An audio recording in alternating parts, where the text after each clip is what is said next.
All right, Genesis chapter 34 today. We've been going through the book of Genesis, and we're looking forward to what the Lord has for us here. A little bit of review. Go back to chapter number 33, beginning of verse number 18. It says, "And Jacob came to Shalem, a city of Shechem, which is in the land of Canaan, when he came from Padan Aram and pitched his tent before the city. And he bought a parcel of a field where he had spread his tent, at the hand of the children of Hamor, Shechem's father, for 100 pieces of money. And he erected there an altar and called it Elohi Israel." So that's where we left Jacob last time. He'd just come back into the land. We saw where God had healed that relationship between Jacob and Esau. Esau no longer wanted to kill him. And so we see here, just like Lot. Remember Lot? He pitched his tent before Sodom. We see here Jacob pitching his tent before the city. However, there is a difference between Jacob and Lot. And what is that difference here? What else did Jacob build? An altar. That's right. And so whereas Lot just kind of pitched his tent towards Sodom and seemed to kind of blend in, we have Jacob here. And Jacob is building an altar where he and his family would make sacrifices and where he and his family would worship God. And he named that altar, we see the big name here, but it means God, the God of Israel. You know, as we look at this, we see kind of a picture of ourselves. And that is, Jesus said that we are in the world, but we're not of the world. And we're always trying to get that balance, are we not? You know, we sing that song, "For God so loved the world, he gave his only son." And the second verse says, if God so loved the world, then we should love it too. And what is that referring to? It's not referring to the world system. It's referring to the people in this world. You know, if God loves the people in this world, then we ought to love the people in this world as well. And so there's a balance here that needs to be struck in our lives. And that is, we want to be salt and light in the community. We want to love on people and introduce them to the Lord Jesus Christ. But also, we do not want the ways of the world and the sins of the world to infiltrate our lives and to infiltrate our families and to infiltrate our churches. And so as we go to chapter number 34, I think we see Jacob and his family getting a little off-balanced here. And so let's go to verse number 1. You know, the question I ask as we come to chapter 34 is, what is the right balance to strike between the church, God's separated people, and the world? Verse number 1, chapter 34. "And Dinah, the daughter of Leah, which she bare unto Jacob, went out to see the daughters of the land." Now we wondered, why is it that of all of Jacob's children, we have his sons that are listed, and then we have this Dinah who was listed as well. And I'm sure, that Jacob had other daughters as well, I would think. But Dinah's the one who's mentioned. And there's always a reason in the Bible when God mentions someone or puts someone's name in there. And we see it was setting us up for chapter 34, verse number 1. It says, Dinah went out to see the daughters of the land. At this point, Dinah was a teenage girl. Some people have speculated she was probably around 14 or 15 years old. And here she is. She was, and we figure that because she was born to Leah just before Joseph was born to Rachel. And we see later that Joseph was 17 years old. But we see here this phrase, she went out to see the daughters of the land. Where else is that phrase used? Well, let's turn back to Genesis 27. Genesis 27, verse number 46. We'll go to verse 46 of chapter 27. It says, Rebekah said to Isaac, I am weary of my life because of the daughters of Heth. If Jacob take a wife of the daughters of Heth, such as these which are of the daughters of the land, there's that phrase, what good shall my life do to me? And so what did they do? Isaac called Jacob, verse 1 of 28, and blessed him and charged him and said unto him, Thou shalt not take a wife of the daughters of Canaan. And so as we see this phrase, daughters of the land, this has negative connotations. It seems like as they've moved into this near the city of Shechem, that Dinah was making pagan ungodly friends. And so Dinah was making these friends that were not followers of the one true God. Now I want to take a little detour here for a little bit and consider the fact that making bad friends can lead to bad consequences. That's something I think we can learn here in this passage. Look at Deuteronomy 13. Deuteronomy 13. We'll look at some verses in the Bible on this subject. Deuteronomy 13. I think this is a lesson we can learn from Dinah here. Deuteronomy 13, beginning in verse 6.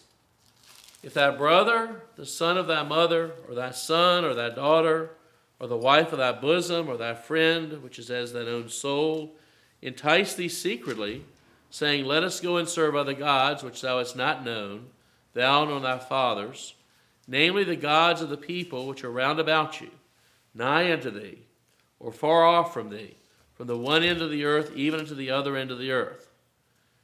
Thou shalt not consent unto him, nor hearken unto him, neither shall thine eye pity him, neither shalt thou spare, neither shalt thou conceal him. But thou shalt surely kill him. Thine hand shall be first upon him to put him to death, and afterwards the hand of all the people. And thou shalt stone him with stones, that he die, because he hath sought to thrust thee away from the Lord thy God, which brought thee out of the land of Egypt, from the house of bondage. And all Israel shall hear and fear, and shall do no more any such wickedness as this is among you.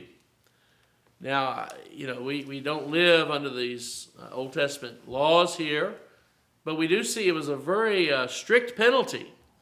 If anybody, even if it was your mother, your father, your brother, your sister, or someone else who's your close friend or a family member, if they entice you, if they try to get you to go astray from the Lord, then under the government of Israel, that person who was the enticer was put to death.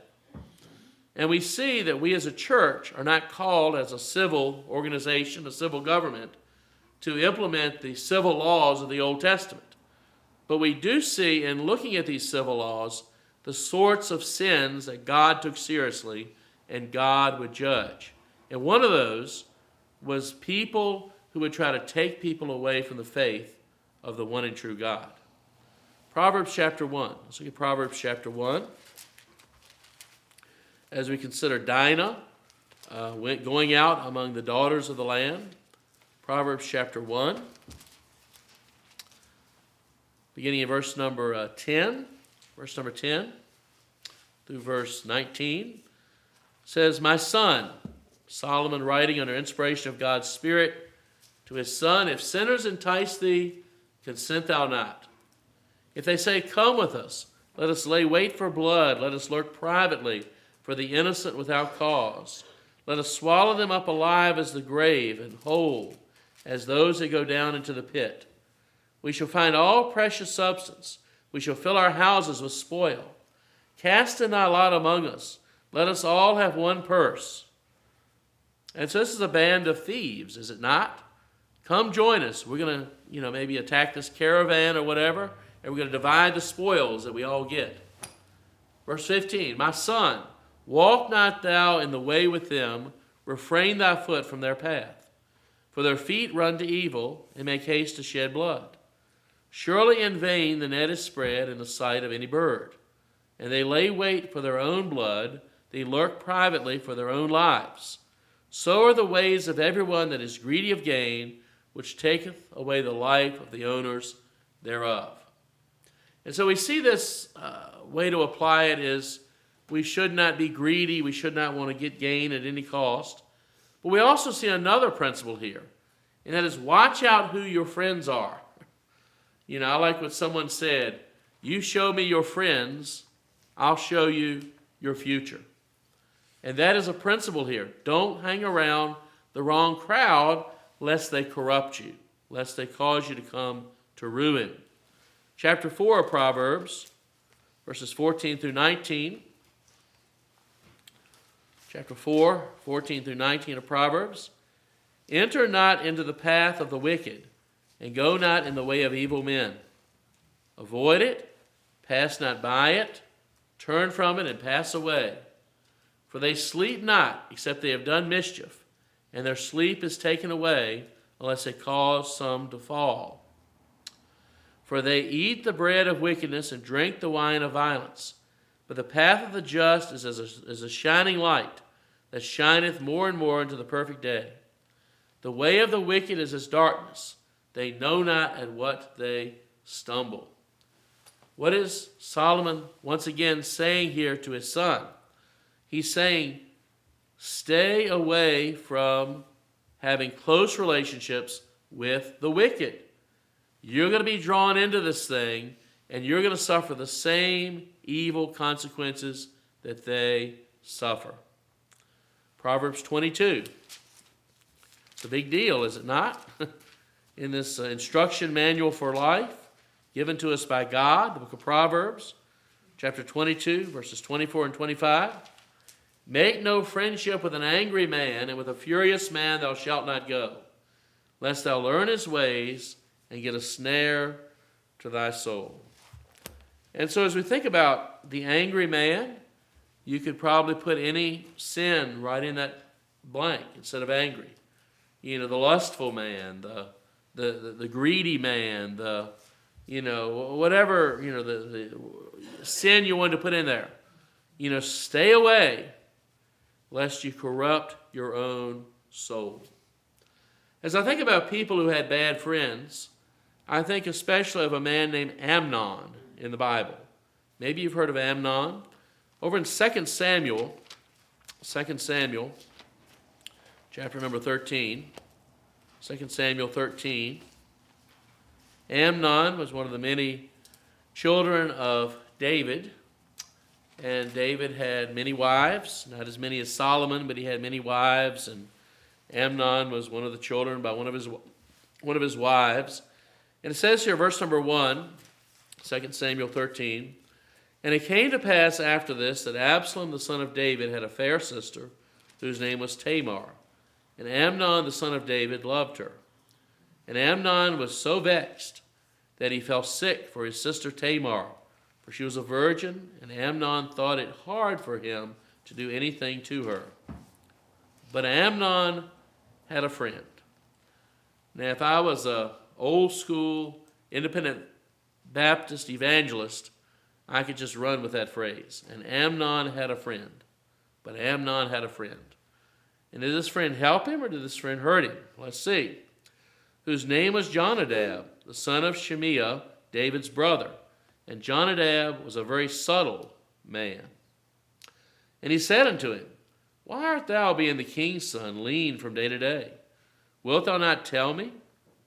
And Amnon said unto him, I love Tamar, my brother Absalom's sister. And Jonadab said unto him, Lay thee down on thy bed, make thyself sick. When thy father cometh to see thee, say unto him, I pray thee, let my sister Tamar come and give me meat, and dress the meat in my sight, that I may see it and eat it at her hand. So Amnon lay down, made himself sick. When the king was come to see him, Amnon said unto the king, I pray thee, let Tamar my sister come and make me a couple of cakes in my sight, that I may eat at her hand. Then David sent home to Tamar, saying, Go now to thy brother Amnon's house, and dress him meat. So Tamar went to her brother Amnon's house, and he was laid down. She took flour and kneaded it, and made cakes in his sight, and did bake the cakes. And she took a pan, poured them out before him, but he refused to eat. And Amnon said, Have all men from me. And they went out every man from him.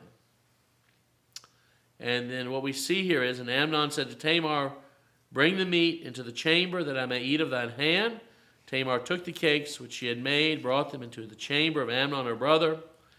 And when she had brought them unto him to eat, he took hold of her and said unto her, Come, lie with me, my sister. And then we see in this passage the raping of Tamar. The raping of Tamar. And after Amnon had got what he wanted, he rejected Tamar. Tamar had a brother, a full brother, named Absalom. And Absalom got angry at Amnon, and we see the final consequences in verses 28 and 29 of this chapter. Now Absalom had commanded his servants, saying, Mark ye now when Amnon's heart is merry with wine. When I say unto you, smite Amnon, then kill him. Fear not, have not I commanded you? Be courageous and be valiant. And the servants of Absalom did unto Amnon as Absalom had commanded. Then all the king's son arose, every man gat him up upon his mule, and fled. Amnon listened to his friend. His friend gave him sinful, ungodly advice. And what ended up happening to Amnon? He ended up getting put to death by Absalom for the sins he committed with Tamar. 1 Corinthians 15:33 says, be not deceived. Evil communications corrupts good manners. The word evil communications there means bad company. Bad friends corrupt your character. So be careful you choose wisely when it comes to your friends. So we go back to Genesis 34, okay? And we ask ourselves a question. Will Dinah be the exception to the rule? Or will her close friendship with ungodly girls negatively affect her? And let me tell you something. We don't live our lives based on thinking we're going to be the exception to the rule. But this is one of those things. Jacob moved into the land. He had set up his altar.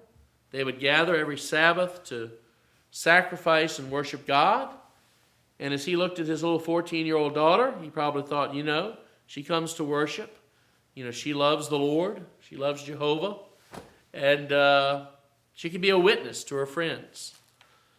But I'm telling you, at 14 years old, a little girl or a little boy doesn't need to be in witness mode. I mean, they need to be a witness. They need to be a testimony. But as parents, we need to also protect them from evil influences that are out there. And that should be our main focus when it comes to our kids. You send your kid off to the public school, and that kid, is learning in these classes evolution, reading ungodly literature, getting ungodly influences. You say, well, he's a witness in his public school. Well, that's not the primary emphasis at this point in his life, to just surround him with these ungodly influences or surround her with these ungodly influences. So what happens to Dinah? Verse number 2.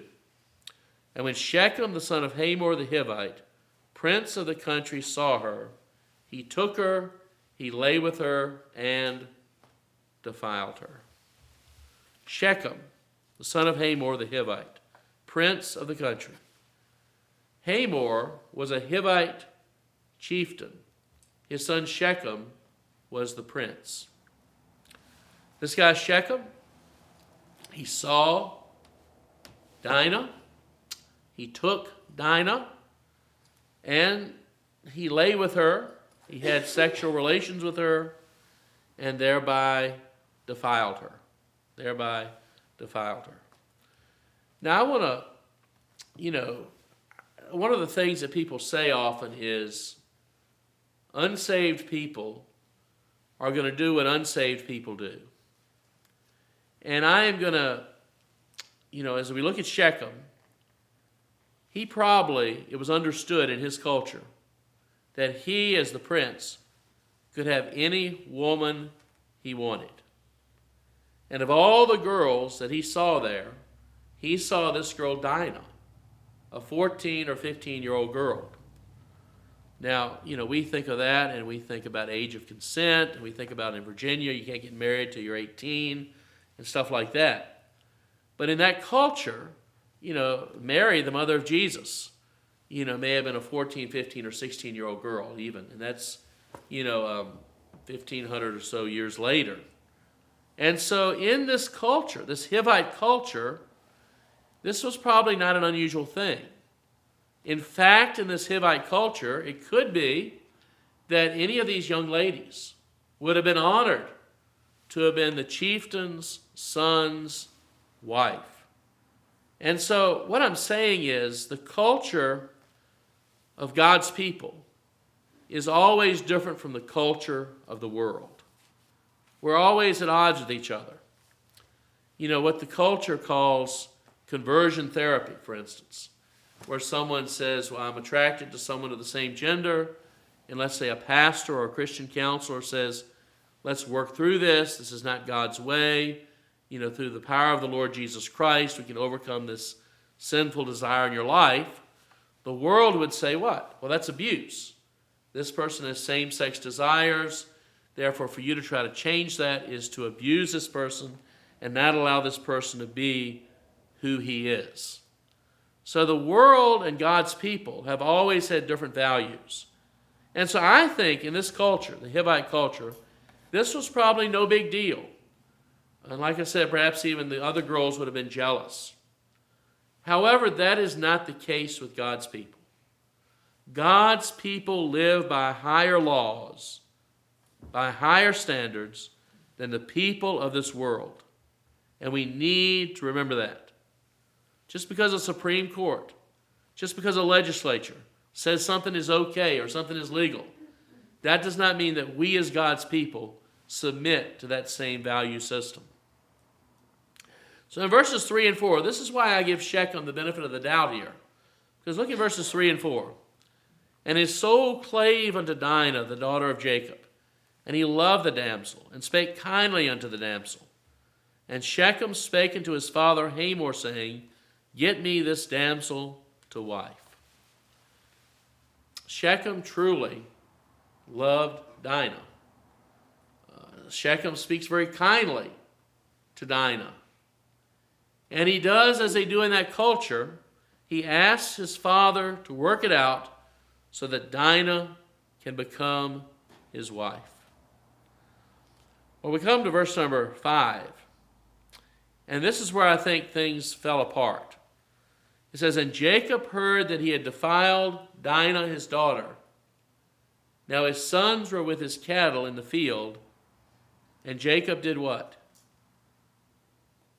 Held his peace until they were come. Jacob held his peace. At this point, Dinah was either a voluntary or an involuntary resident of the city of Shechem. Jacob evidently didn't want her to be killed, but he also didn't want her to be defiled either, I'm sure. And so at this critical moment, it says, Jacob held his peace. This is where Jacob needed to not be the negotiator, not be the deal maker. And I think he needed to say to Shechem and to his dad Hamor, according to the laws of our God, what your son has done is wrong.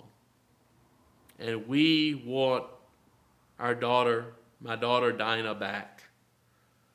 And he should have trusted that if he took a stand for what was right, that God would empower him to implement or to see through, either by Shechem willingly giving Dinah back to Jacob, or if they did not give Dinah back at that point, they could go and have an old-fashioned, let's go in there and let's fight this thing and get this girl who has been defiled back. So, where is God in all of this? Well, let's see what plays out. Verse 6. And by the way, that's one thing someone noted, is that in this chapter, we don't see the mention of God anywhere. Where is God in all this? Why didn't Jacob, why didn't it say he prayed about it? Why didn't he consult the Lord about what he ought to do? He just kind of let things flow. So verse 6. And Hamor the father of Shechem went out to Jacob to commune with him. And the sons of Jacob came out of the field when they heard it. And the men were grieved, and they were very wroth, because he had wrought folly in Israel in lying with Jacob's daughter, which thing ought not to be done. So Jacob's sons were angry. I think Jacob perhaps, he'd seen a lot in his life. I remember my mom worked with a lady named Linda Pitts. And Linda would always say, nothing surprises me anymore. You hate to say that about a father and his daughter, but anyway, Jacob's sons were incensed by this. This ought not be done, they said. Verse 8, and Hamor communed with him, saying, the soul of my son Shechem longeth for your daughter. I pray you, give her him to wife, and make ye marriages with us. Give your daughters unto us, and take our daughters unto you. And ye shall dwell with us, and the land shall be before you. Dwell and trade ye therein. Get you possessions therein. And Shechem said unto her father and unto her brethren, let me find grace in your eyes, and what ye shall say unto me I will give. And ask me never so much dowry and gift, and I will give according as ye shall say unto me. But give me the damsel to wife. Here we see the father saying, the soul of Shechem, my son, longeth for your daughter. In a worldly way, in a way that God's common grace allows, Shechem really loves Dinah. And so Hamor and Shechem propose peace between Israel and the Hivites. They propose in verse number 9, hey, you give us Dinah and we'll give you our women. Verse number 10, hey, free trade. You trade with us and we'll trade with you, and all of us will be the better for it. And then in verses 11 and 12, Shechem says, you name the price. Whatever you want, Jacob, and whatever your sons want, Jacob, for me to have Dinah's hand in marriage, I am willing to give it. And so, here we see the cry of the world. Let's intermarry with one another.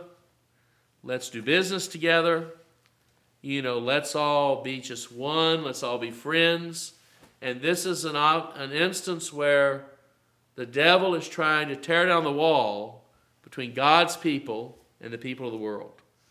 And he's using this seemingly innocent friendship of Dinah and these girls in the land in order to do it. So what are Jacob and his sons going to do? Will they give Dinah? Will they name a price? Will they compromise? Or will they do something else? And we will look into that next time.